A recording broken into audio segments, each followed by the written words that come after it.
Hey everyone, I am the great and powerful ChizFri, and welcome back to Night Call. So when we last left off, we had just dropped off the cat, I think. No, just gotten gas and picked up a paper, so let's read the paper real quick. You pull a newspaper out of your glove compartment and start leafing through it. Eventually, something grabs your eye. It's an in-depth article about the albatross 6 months after the tragedy. It's all very vague and gives no new information. Even more disturbingly, the tone is quite cynical, even mean, when the journalists refer to the tenant associations. You turn the page and stop. You've read about a third of the newspaper. Keep going, keep going. You stop reading and go back a few pages. You thought you saw something. It's an article about the inheritance and wealth in France. They mention Henry de Thillot. The journalist explains why the execution of his will has been blocked since his murder. It makes you think. The information doesn't go so well with the theory that the killer killed for money. You only have a third left to read. Just finish it. As soon as you get to the page, you stop. Your instinct tells you to look at it. They mention the name of the hospital where one of your passengers, Jenna, worked. You learn from the article that lots of medicine went missing, including pancuronium bromide. Pancuronium bromide. You shut the paper. It'll end up in the trash tonight. If you remember it's there. Otherwise, it will spend the rest of its days in your glove compartment. Interesting. Very, very interesting. So we have one new clue. And I think we've got time for one more fare. Hopefully. Let's see here. What you need? What's this, guys? What ails this good sir? Well, I guess we could just straight end the night, couldn't we?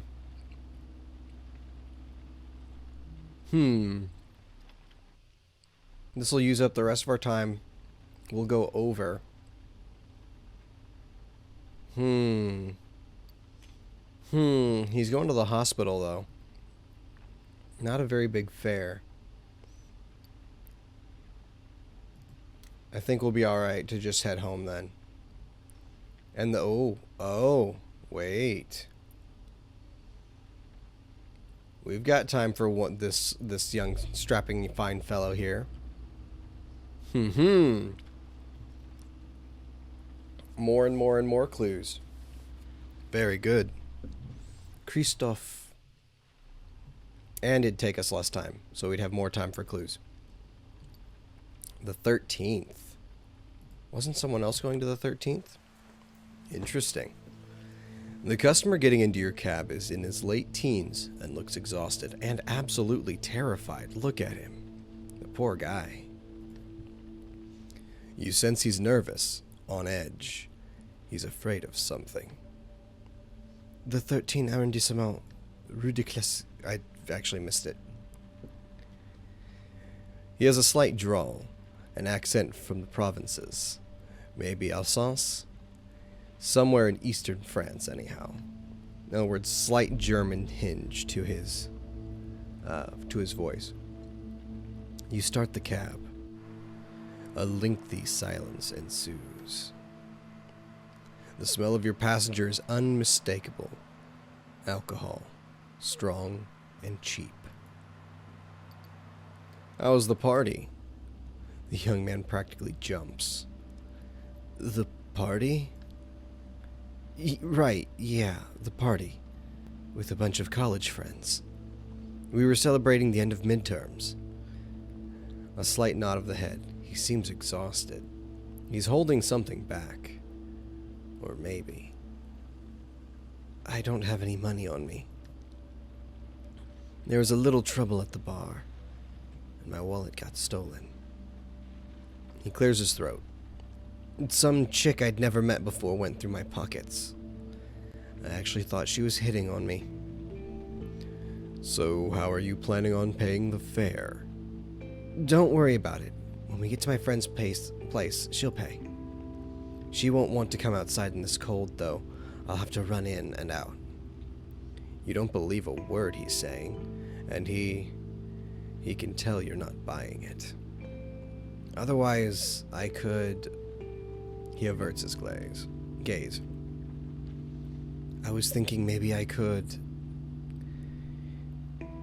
He looks you in the eye and then spreads open his jacket a little. Make you feel better? Must be pretty hard driving like this, all alone. Maybe a massage or something else.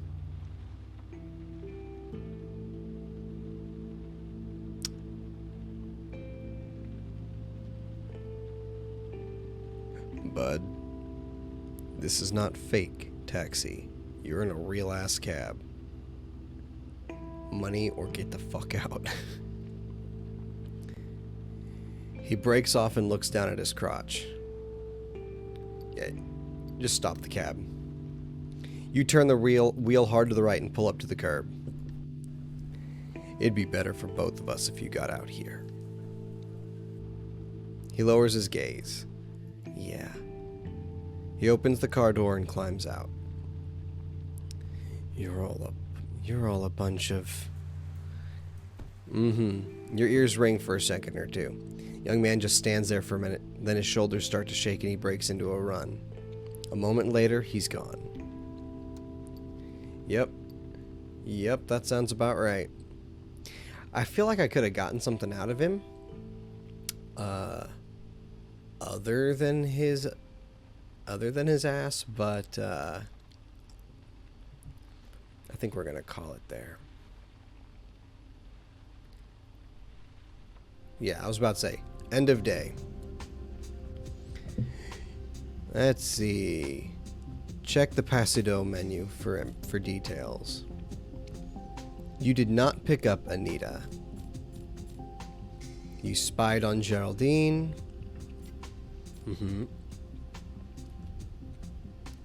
Met Purva. Current balance 300. Oh, I have to remember that there's... Okay, interesting. Interesting. Yeah, those guys. And took forever doing it. That took half the night. I met Krookie. Yes. Very strange cat, that one. Very strange cat. Very strange cat. You met Chris. That's about it. And I threw him out because he's a freeloading... Yeah, we're not getting into that. Alright, moving forward. Now we get to wrap our heads around the new clues. Look at all of this. At the foot of your front door, just behind a drain pipe, you notice an envelope. It's thick and heavy. You can just make out your name written in thick black marker on the front. Your real name. You take a deep breath and go inside. In the envelope, you find more information, just as Busette promised. 4 new clues. You lay them on the table. You look at the new evidence on the table. It'll take a while for you to read everything carefully. Your neighbor flushes the toilet. Out of the corner of your eye, you can see the pipes shake. It's time to get moving on. Or it's time to get moving on your investigation. Wait, what was that?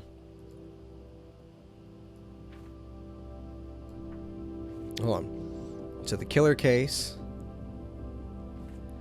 Chris's criminal records, and the autopsy report of victim number 3. So let's take a look at Chris real quick here. Police report for victim 4. Alright, hold on. Let's see what Chris has got here. Let's see here. Chris probably seen near the crime, scene of crime 1. Seen near crime, scene of the crime day, 3 days before, and 2 months before. Victim 2 strangled post-mortem. Hold on. Chris, escort for secret escort 75. Yeah, we figured that much. Oh, victim 1 worked for Group Diamant. Let's see. Group Diamant is shady. Victim 1 used to work with the Mafia. Fired from Group Diamant years before Albatross. Really? Interesting. Victim 1's death was a scapegoat.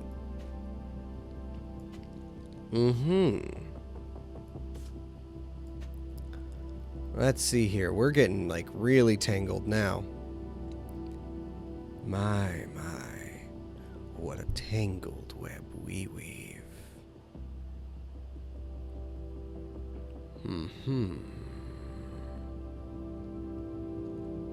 Near scene of the first crimes of crime 1, which would have been victim 1.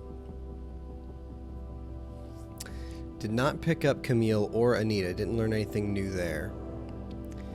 Alright, killer case given by Bousset. Not enough time for either of those. Okay. 2 locations discovered.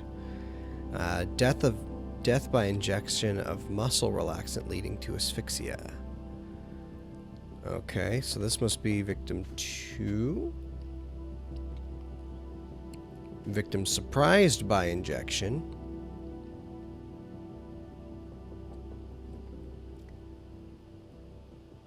Killer greater than... I don't understand that one. Oh, but that connects it to 4 of them. Oh no. Burn marks on the body while alive.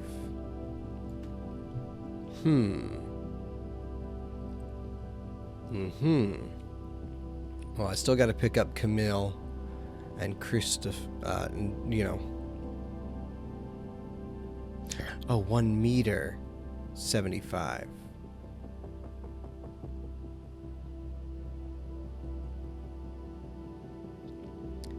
Interesting. I think, honestly, I think that Camille is the closest to that, but I still have to pick her up and then actually, you know, give Christophe a real ride. Alright, well, let's end the night and move on. With a heavy hand, you wipe your tired face. You slowly open the sofa bed and lie down. The events of the day run through your head. The streets, the passengers, their faces, their problems. Your brain is running at full speed. Your body aches and you are in pain. You can tell you need to get more sleep. You glance at your investigation board. You hope to find more information. Tonight even, as soon as you wake up.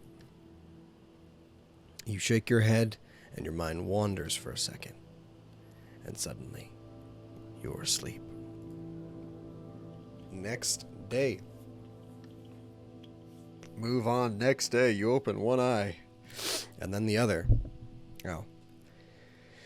Your attention turns to shouting upstairs, a door slamming. Typical. You get up quickly, and a few moments later, you're outside of your studio. Night 3. Alright, here we go. What we got going on here? What we got? Well, none of my suspects require rides. This one's a 2-person fare. What goes on? What goes on? Who dis, though? Okay. Good to see that I have to drive there. Sunny's going quite a ways. Okay. Well, there's nothing else and he's paying. You double park and wait for your next passenger to slide into the seat. He looks at you. Like he appreciates you and your taxi. He gives you his address, and you start driving. A few words are exchanged. The weather taxes, traffic. Then you can tell it's coming. The inevitable conversation about the killer. Some bits of information, rumors, things overheard. You make a mental note of what you've heard. Who knows? It might come in handy. Your passenger doesn't make a sound for the next few minutes of the trip. It doesn't bother you. You have enough on your mind. The Sandman, Boussette's threats, your investigation. You're overcome with the craving to smoke. You nod slightly and glance at your passenger. Calm and still, he seems far away.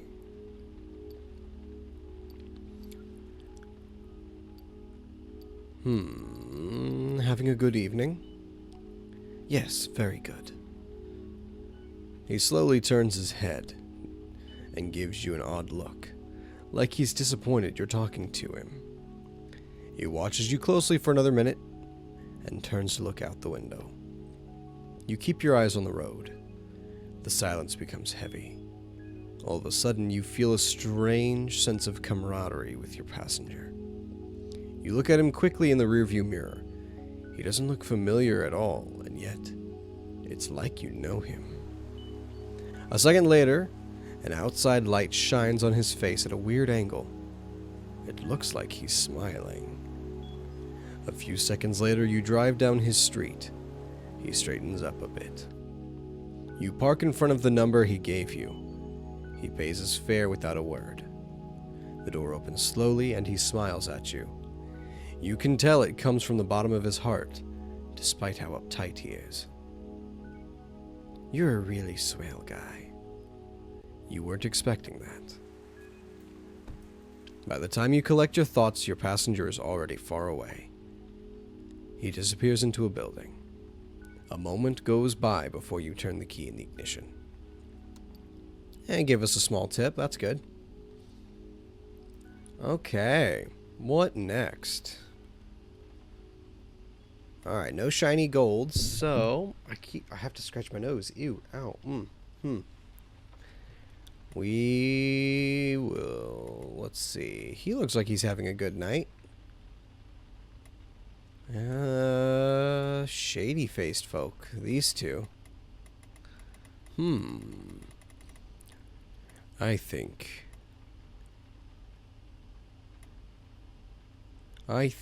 you.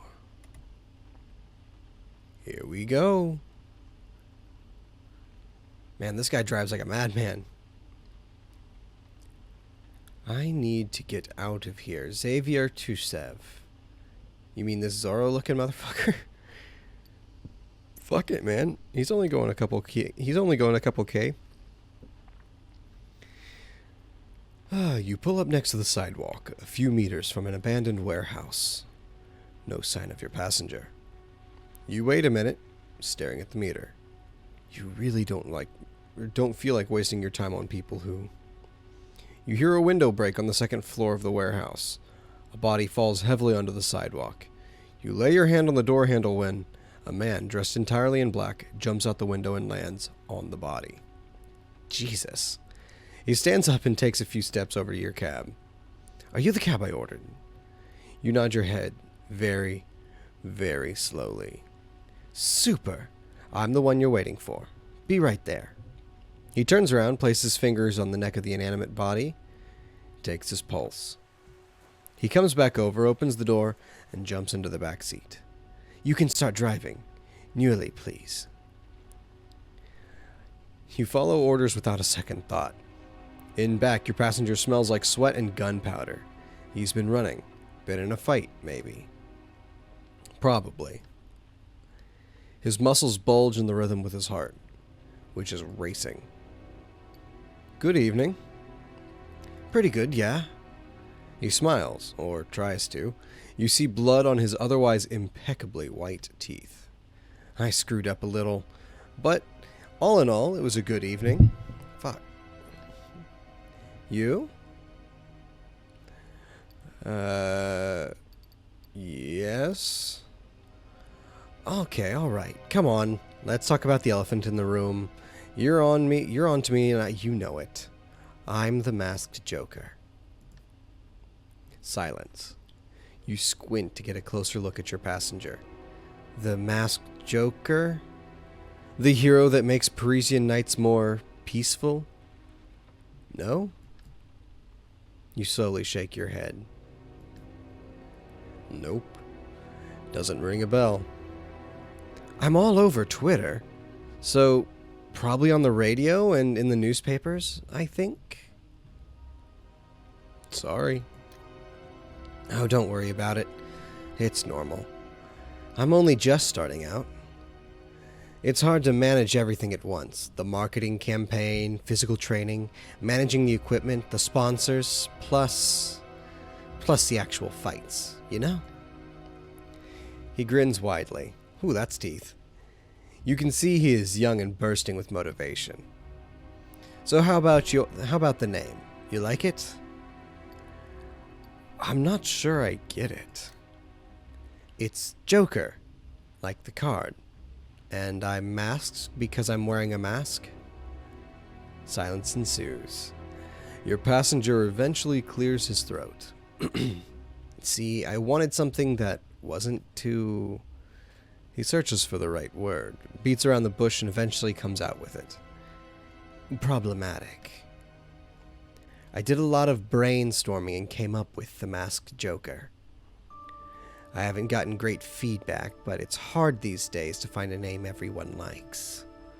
You have to make sacrifices if you want your core business to succeed. And that's what they tell us at school, anyway. At school? Yes, and ENK. He freezes. Shit. I almost gave you the name of my business school. What an idiot.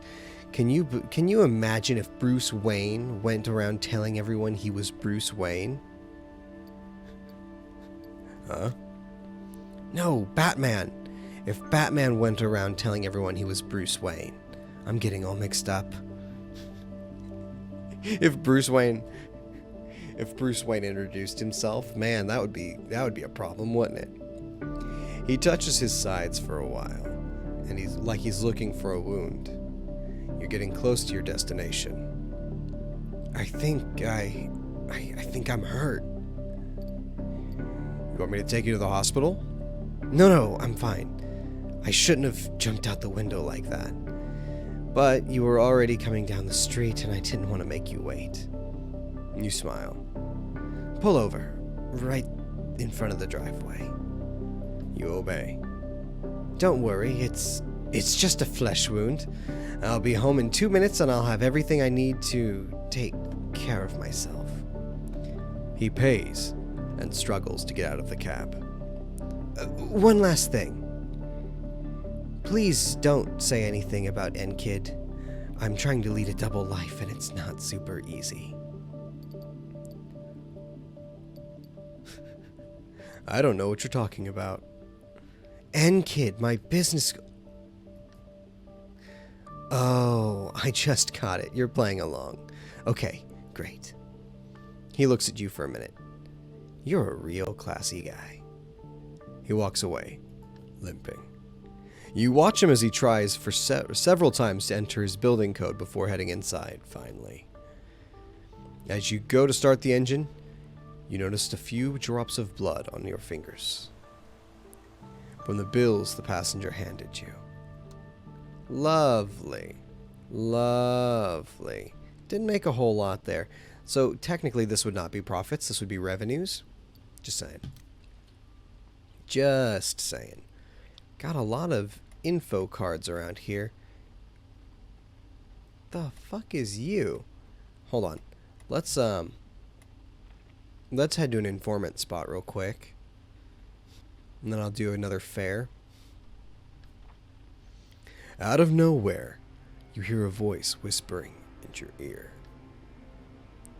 This is where I died. You brake hard. There's no noise in the cab.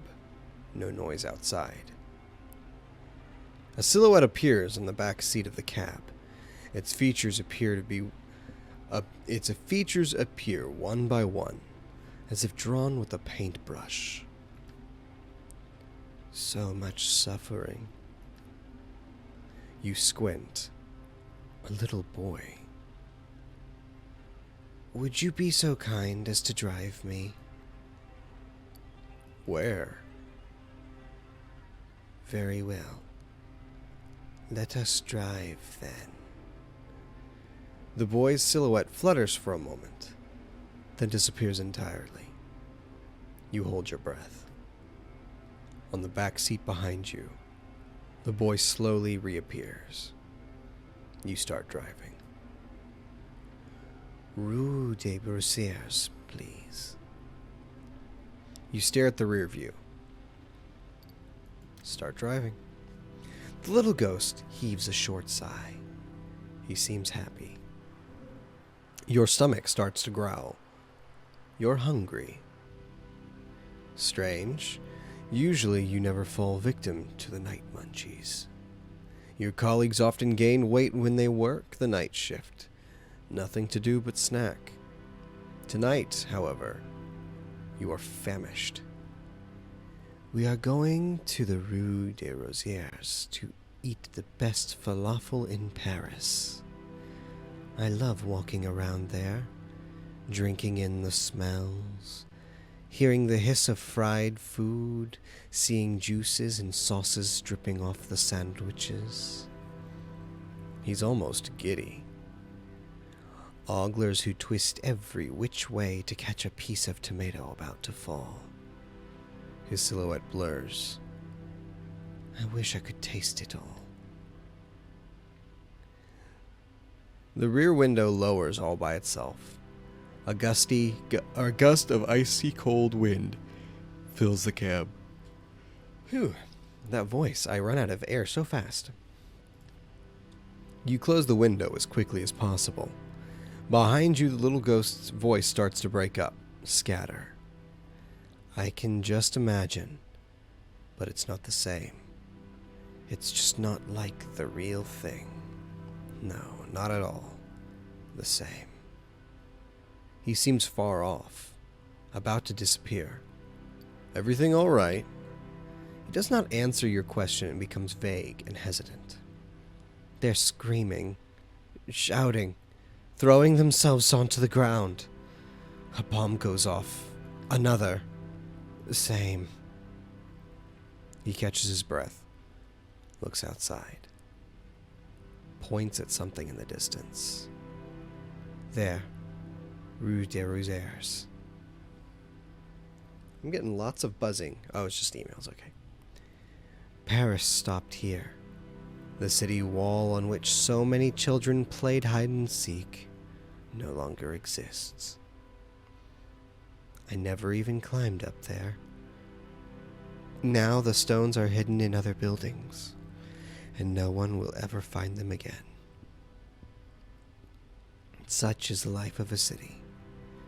He grows silent for a moment. A nauseating smell takes over the cab. It takes you a few minutes to recognize it. Gunpowder. Rue des Rosières. Bitter Street. How many people thought they were at home there before leaving to grow old elsewhere? There was a terrorist attack. Right here. 6 dead. Right in the middle of lunch. Plates were being passed, bottles being poured, forks falling on the floor. The child in the back blurs, becomes distant. I can imagine the last sentences they pronounced. Their last words. No, don't worry about it. Yes, I can give you something else instead. 2 coffees. Coffees. When he starts to speak again, his voice has a broken quality, as if there were a far-off, threatening figure walking towards the car. I'd like to drink coffee. I didn't even know it existed before, when I was still alive, breathing, walking. His figure flutters. What about you? Do you like coffee? You can tell this is not just a simple question. The child smiles at you. Tell me about coffee. It's that bitter bean water. It's that bitter bean water that you seek. Its taste, its texture, its warmth. Tell me everything. Coffee is a drug. A hard one. It screws with your stomach. Reminds you you're really just a machine inside. Tubes, pockets, filters. It burns your throat and stomach. Why do you drink it then? I don't know. I think that sums up who we are, doesn't it? You glance back at the kid. He's listening in silence. So, you don't like it? Oh no, I do. But it's like cigarettes. A slow killer. No matter the quality of the beans or the tobacco, it's poison. A memory floats through your head. A heavy-set figure rolling a cigarette between his worn fingers. We are complicated beasts. Yes, we like to mistreat ourselves. Like what happened in the Rue de Rosers. Suddenly, he is gone. You brake sharply, keeping an eye on the rear view. You're now alone in the taxi. Alone and craving falafel. Well, that was weird. That was weird, and I got like no info from it. None whatsoever. Let's see. We got an older gentleman over here we can pick up. Here we go. Man, we're booking it. Paul Marie. Wow, that's a last name. Fragonard. Oh shit, this was the guy I denied his ferry last night. Okay, let's take him. Now that I've got time, let's take him to the hospital. Your next passenger is clearly a policeman. You can tell from his poise. A bit weary with a touch of superiority. Hôpital Saint-Louis, please. You nod your head and start the engine. After a few moments of silence, your passenger starts humming a tune you do not recognize. In a good mood today? Yeah. I don't know why, but when I woke up this morning, I told myself today was going to be a good one. There are days like that, you know, when your mind plays. Yeah, it's probably my medicine. Sometimes it doesn't take much. A little tune starts dancing through your head. Just a few notes. He keeps whistling. It's funny. The last time I heard this tune, I was on a case. Not far from here, actually. It must have been about 11 in the morning. The guys knew I didn't go home, so they called me at the bistro downstairs where I was having myself a glass of white wine. They found 2 bodies in fancy Parisian luxury hotel. Took me a few minutes to get there. Fancy molding, gold plating, fur, smelled like orchids. The tune that stuck in my head, that's where I heard it. Someone in the lobby was playing the piano. What a story. He sighs. I climbed the stairs, 3rd floor, crimson carpet, all the way down the hall, thick wallpaper on the walls. Room 337. The hotel manager was standing there frozen, sick to his stomach. That's when you know they're innocent, when they're afraid to look guilty. He started talking, saying stupid things like murderer and serial killer, but I stopped listening as soon as I saw the bodies. King-size bed, thick comforter, white sheets, huge pile of pillows on the ground. He pauses a moment. I never understood why hotel put so many pillows on the beds. You know why? For making pillow forts?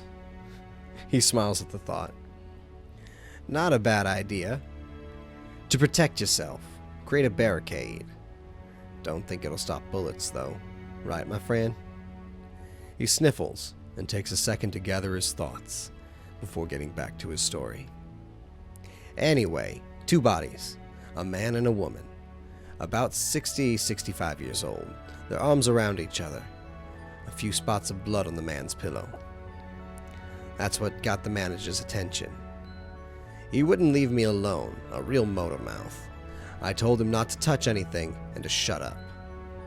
2 flutes on the coffee table, an empty bottle of champagne and a bucket of ice water.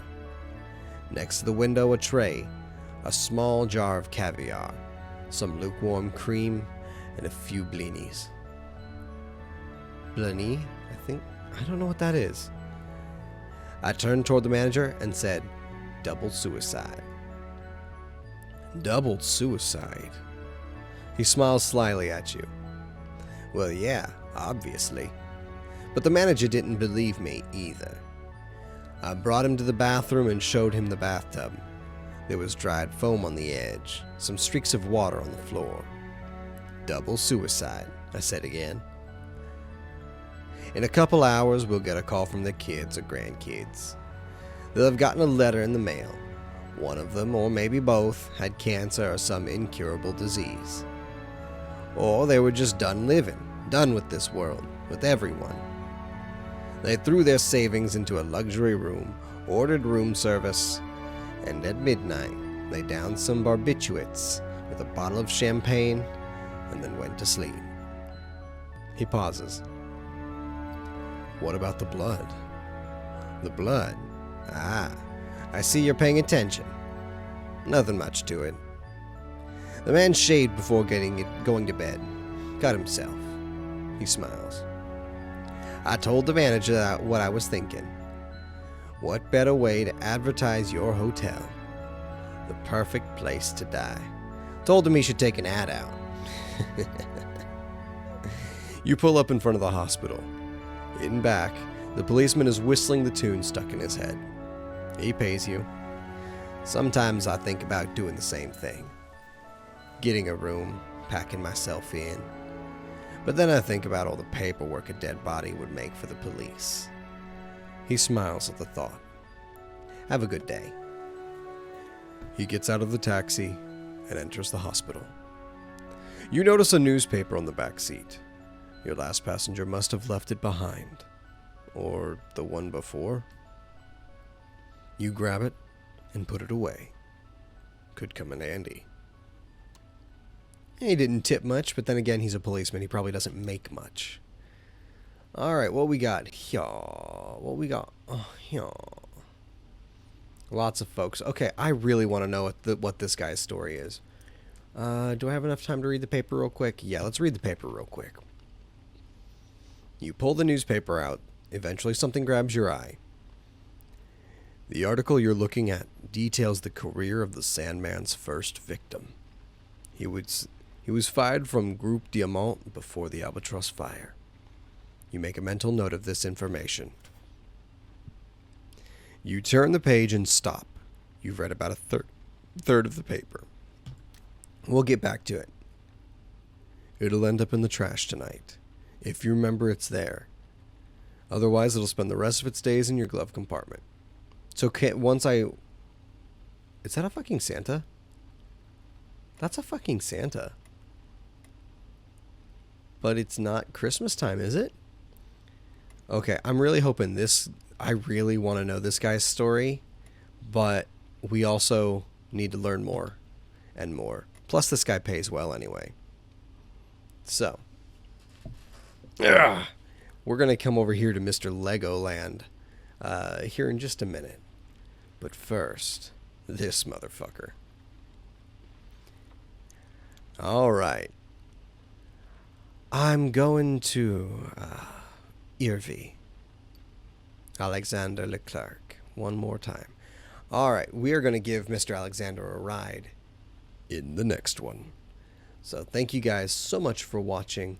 I hope you enjoyed. If you did, leave a like, subscribe, because I upload every single day.